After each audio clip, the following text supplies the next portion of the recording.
October 17th, 2025. The New York Times detonates a quiet bomb on its front page. The target, Timberline, Knolls, a name once whispered as a sanctuary for the wounded elite. Now it's the subject of a postmortem audit. The expose details a decade of systematic emotional and financial predation camouflaged by holistic therapy and equestrian programs. The language is sterile. The accusations are not. It speaks of manipulated treatment plans, of families bled dry to keep their daughters in a gilded cage. And then on page 4, a familiar name. Pause. Demi Lovato. Not an accuser, a former patient, a name the facility once used as a testament to its success. The public reads the story over breakfast. The story of a place that promised to heal, but instead performed an inventory of its patients' weaknesses for profit. The machinery of outrage begins its slow grinding turn, and all eyes shift to the one star who made it out. Or so it seemed. The first voices to emerge are ghosts from forgotten headlines. Former child actors, daughters of oil money, girls who entered the meat grinder of fame and came out looking for a quiet place to put themselves back together. Their testimonies, anonymized in the article, speak of a shared bitter truth, the unique poverty of having everything but a self. They came to Timberline Knolls seeking solace and were handed a bill. Now their stories form the anatomy of the facility's fall. Amidst the noise, a profound silence emanates from one specific address in Los Angeles. Pause Lovato's. Her social media, once a diary of newfound joy with her husband, goes quiet. The public demands a statement, a condemnation, a shared horror. But none comes. Her silence is not empty. It's a structure, a fortress built around a hard-won peace. Every brick is a day of sobriety, every window a happy memory. But the expose is a tremor from the past, shaking the foundation. It's the ultimate test of her new mantra. Is it really not that deep when the ghosts of the place that saved you come back to say you were never saved at all? To answer that, one must perform an audit on the institution itself, an anatomy of its foundation. Timberline Knolls was not born from a desire to heal. It was born from a market analysis. The commodity was the curated suffering of the 1%, a demographic that could afford to make their demons disappear. The facility rose from the Illinois soil not as a hospital, but as a brand, a luxury bunker for the soul. Its architecture promised light and air, its brochures spoke of rebirth. But this was a misdirection. The true foundation wasn't poured from concrete, it was a quiet, unwritten contract. An agreement that, for the right price, a person's collapse could be rendered invisible to the world. Not solved. Pause. Just contained. This was its original sin. The genetic flaw embedded in its DNA, ensuring that the ghosts would one day come calling. And for a time, invisibility was mistaken for a cure. The allure was intoxicating. The early testimonials read less like medical records and more like love letters to a savior.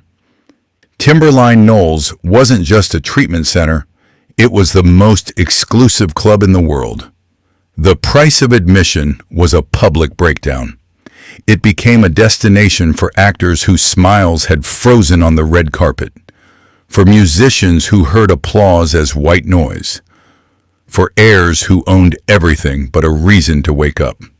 They came seeking refuge from the meat grinder of fame. The facility offered them a story, a neat, marketable narrative of redemption they could take with them on discharge. Pause. A perfect product.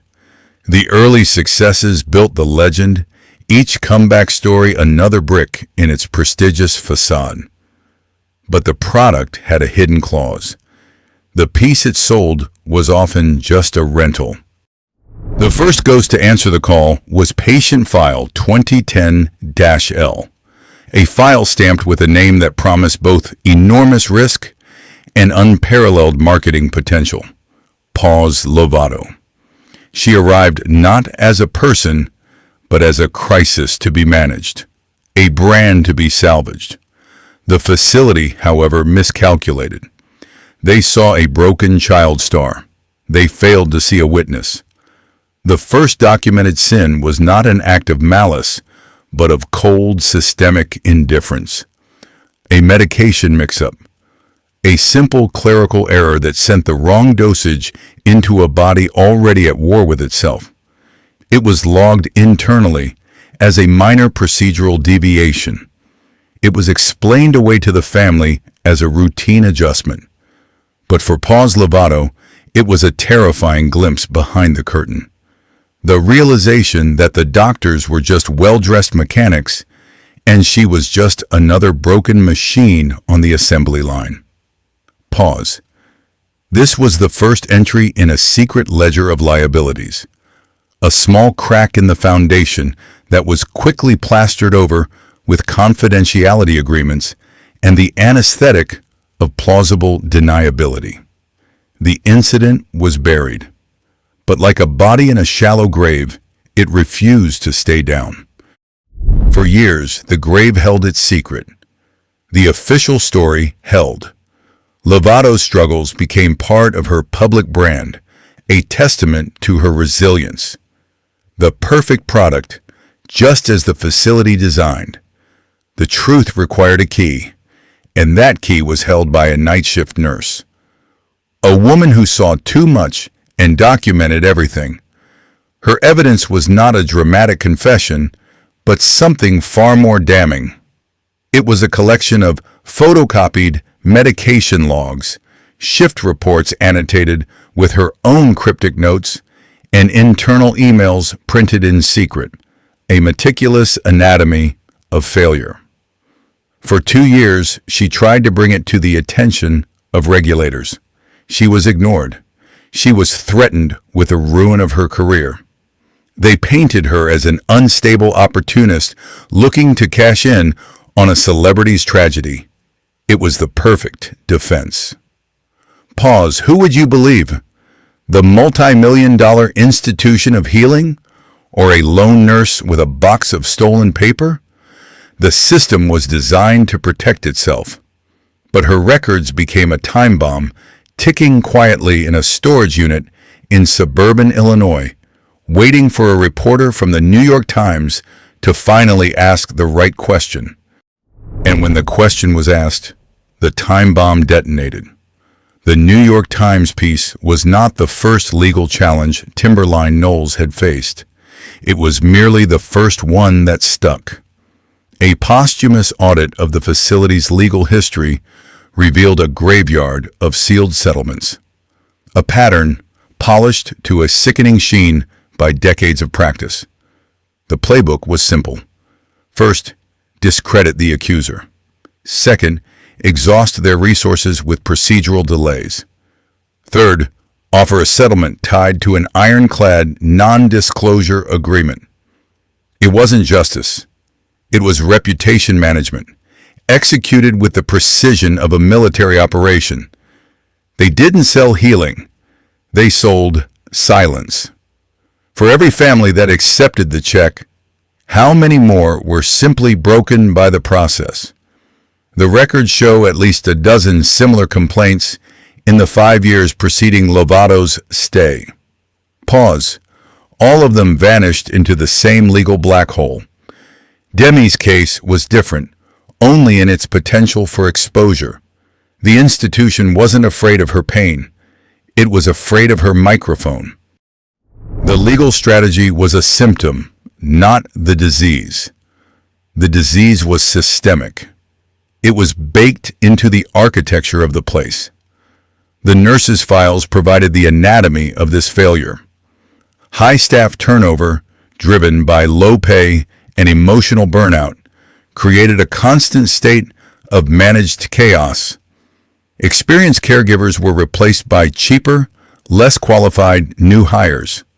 Patient care plans became exercises in creative billing, optimized for insurance codes, not recovery. This wasn't a conspiracy of evil. It was a monument to indifference, a culture that prioritized the illusion of luxury over the reality of treatment. While Demi Lovato was building a new life in 2025, marrying and releasing albums with titles like It's Not That Deep, the machine that nearly consumed her was still operating. Her public happiness was a testament to her own resilience, but it also served as a convenient distraction. A success story the institution could tacitly point to, even as the rot spread within its walls. The system wasn't broken. It was working exactly as designed, a gilded cage that looked like a sanctuary, processing human tragedy with chilling, profitable efficiency. But profitable efficiency has a cost, a human ledger that always balances. The first entries were quiet, whispers in the digital dark, anonymous comments buried under articles celebrating another celebrity's journey to wellness. They were easy to dismiss, the incoherent ramblings of the unstable. Pause, or so the board assumed. Then the whispers found a pattern. A local journalist, chasing the ghost of a career, started connecting the dots. He saw not isolated incidents, but a constellation of pain orbiting a single manicured estate. The institution responded with its customary elegance, a wall of silence buttressed by legal threats. Their public relations strategy was a masterclass in polite intimidation. Yet the pressure was no longer a phantom.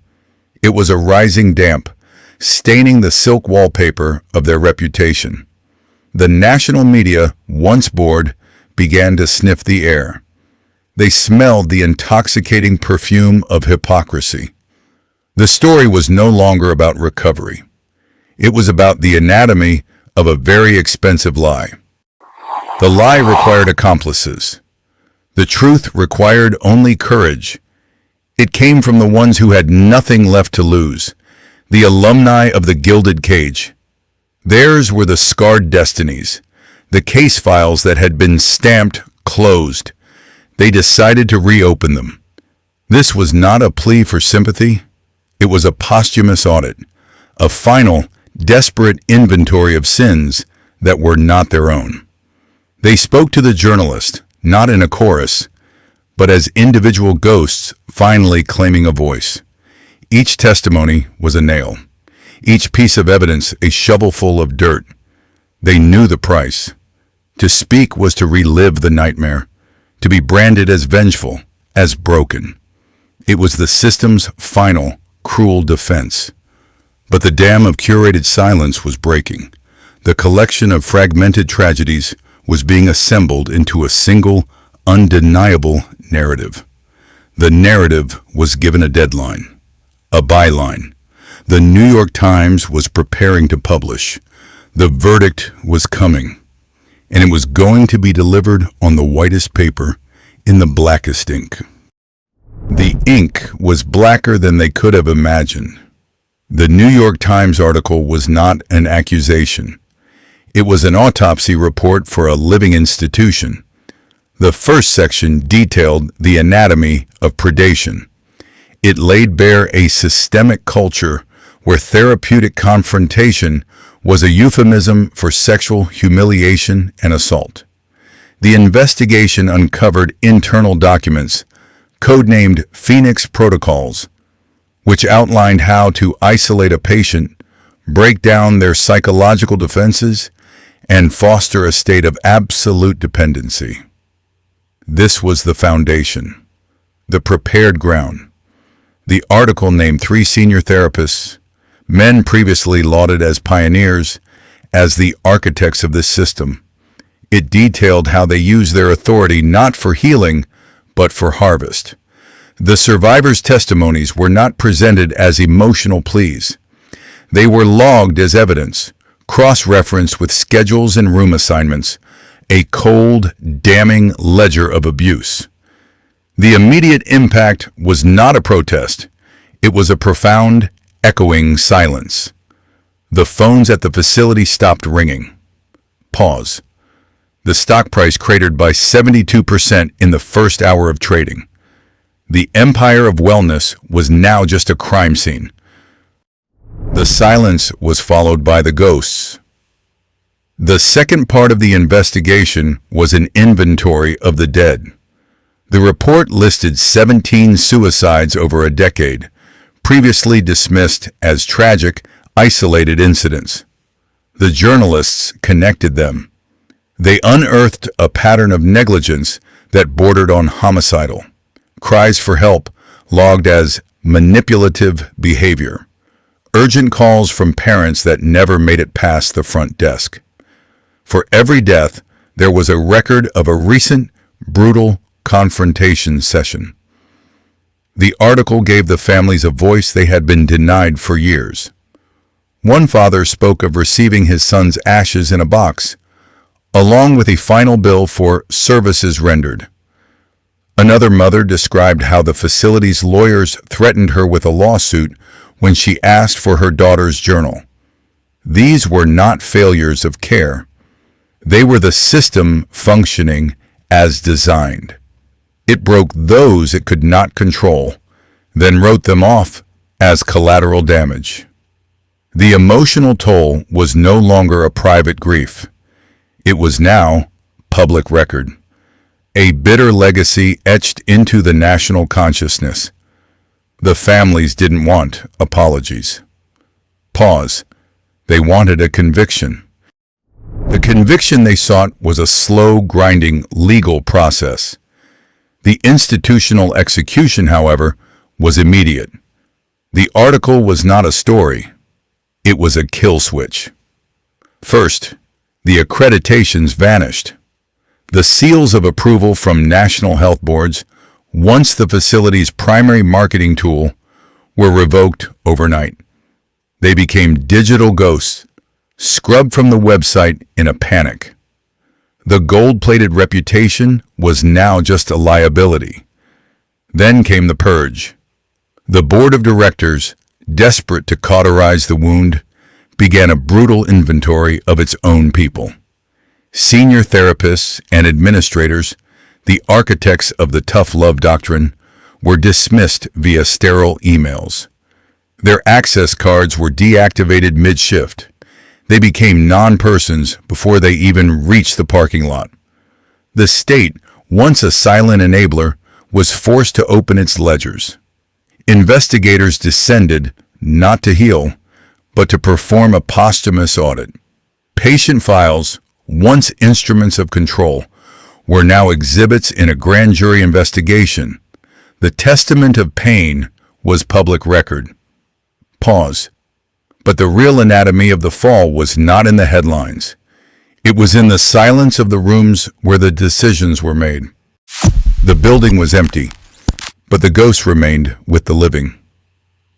The complicit, the senior staff, did not see themselves as villains. In their depositions, they spoke of protocols and difficult cases. They were managers of a failing product line trying to balance the books. Their punishment was not prison, not yet. It was the poisoning of their names. Their professional licenses were suspended, their legacies reduced to a case study in malpractice. Their careers were not over. They were dissected. Then there were the unaware. The janitors who cleaned the tear-stained floors. The kitchen staff who served the untouched meals. They were paid to see nothing, and they did their jobs well. Now they live with the quiet corrosion of knowing they were the house staff in a slaughterhouse. But the most bitter legacy belongs to the few who tried to help. The lone therapist who filed internal reports. The nurse who made anonymous calls. They were the original casualties labeled problematic and managed out long before the collapse. Their vindication was not a triumph. It was the cold comfort of watching a graveyard finally get a headstone. Pause. The system did not fail because of one monster. It functioned perfectly built on 1,000 small compromises and the shared silence of those who chose a paycheck over a conscience. The system did not fail because of one monster. It functioned perfectly built on 1,000 small compromises and the shared silence of those who chose a paycheck over a conscience. Among the ghosts of that institution, one carries a particularly heavy name. Pause. Demi Lovato. She entered the gates of Timberline Knolls, a casualty of child stardom, her psyche already a roadmap of fractures. What she found inside was not a sanctuary. It was a mirror maze of her own pain, monetized. Her new life in 2025, a stable marriage to musician Jordan Lutz, is an act of defiance. The ninth album, titled It's Not That Deep, is less a celebration and more a mantra. A desperate attempt to convince herself the abyss she clawed her way out of has no lasting power. Her directorial debut, the documentary Child Star, is not just advocacy. It is a public autopsy of her own mangled fate, an inventory of sins committed against her before she could even legally sign a contract. She survived. But the curse of that place is a low-frequency hum beneath her new dance pop tracks, a digital ghost in the code of her new happiness. Pause. She escaped the building, but the architecture of her trauma remains. The anatomy of this particular failure is not found in a single villain. It is etched into the very blueprints of the facility. Timberline Knolls was not built just to heal. It was engineered to contain high-value assets. The business model depended on celebrity breakdowns. The more famous the patient, the more valuable the brand. This created a paradox. The institution's reputation was built on fixing the very people its culture of secrecy helped to break further. Privacy became the ultimate commodity, a gilded cage marketed as a safe house. The systemic failure was treating trauma as a prestige product. The curse was the logical outcome of an assembly line that processed pain, polished it for public consumption, and billed it at an exorbitant rate. Every non-disclosure agreement was a brick in the bunker wall. Every hushed settlement was another layer of soundproofing. Pause. The rot was not in the patients. It was in the foundation, a calculated corruption hidden beneath layers of therapeutic jargon and polished marble. And so, the excavation began. The lawsuits were not about justice, not at first. They were an exercise in demolition. Each deposition was a drill bit boring into the marble facade, searching for the structural weaknesses. The first wave of victims sought compensation. A quiet settlement. A non-disclosure agreement to cauterize the wound and muffle the memory. But the rot was too deep. The institution's response was a masterclass in corporate warfare, deploying armies of lawyers who specialized in procedural delays and character assassination. The strategy was simple: exhaust the victims financially, bleed them dry emotionally, turn their trauma into a pre-existing condition, a liability in their own case. Pause.